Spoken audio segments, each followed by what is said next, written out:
வணக்கம்.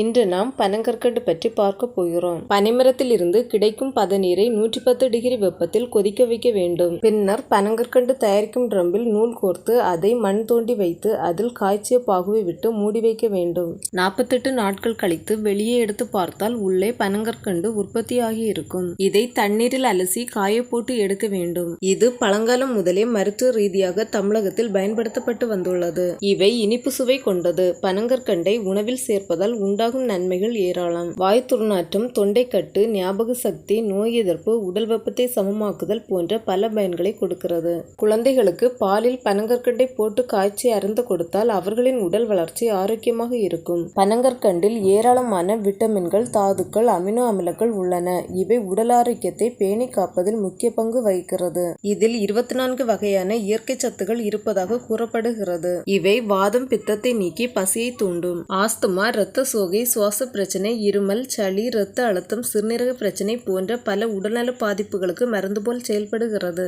ஒரு டம்ளர் மிதமான சூடான பாலில் சிறிதளவு பனங்கற்கண்டு, மிளகுத்தூள், மஞ்சள் தூள் ஆகியவை சேர்த்து குடித்தால் தொண்டைப்புண் சரியாகும். பனங்கற்கண்டு இருமலுக்கான சிறந்த நிவாரணியாக இருக்கும். இவை தொண்டை கரகரப்பை நீக்கி சளியை வெளியேற்றுகிறது. பனங்கற்கண்டை வெறுமனே வாயில் போட்டு மென்று உமிழ்ந்தாலே பலன்களை பெறலாம். நோய் எதிர்ப்பு சக்தி குறைவாக உள்ளவர்கள் மற்றும் நோய் எதிர்ப்பு சக்தியை அதிகரிக்க விரும்புபவர்கள் பனங்கற்கண்டு, மிளகுத்தூள், பாதாமுடன் சேர்த்து வாரத்திற்கு 2 முறை சாப்பிட்டு வருவதால் இரத்தத்தில் நோய் எதிர்ப்பு சக்தியை அதிகரிக்கலாம். பனங்கற்கண்டில் சர்க்கரை மற்றும் தேனை காட்டிலும் குளுக்கோஸ் அளவு உள்ளது. இதன் கிளைசெமிக் குறியீடும் குறைவாக உள்ளது. மற்ற இனிப்புகளை காட்டிலும் இரத்த சர்க்கரை அளவை சிறப்பாக கட்டுப்படுத்துகிறது.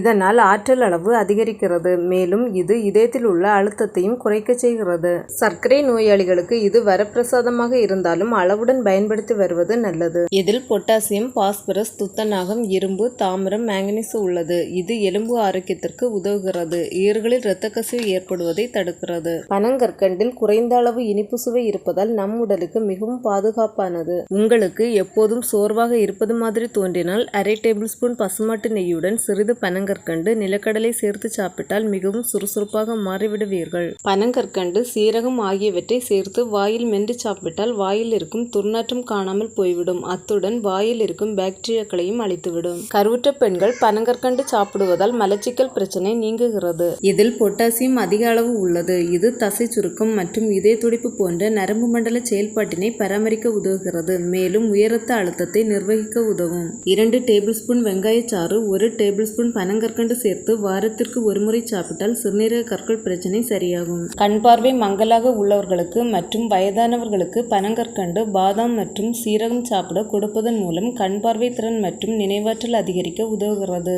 பனங்கற்கண்டு குழந்தைகள் முதல் பெரியவர்கள் வரை அனைவருக்கும் ஆற்றல் தரும் உணவாக இருக்கிறது. அடுத்த காணொளியில் நாம் நொங்கு பற்றி பார்ப்போம். நன்றி.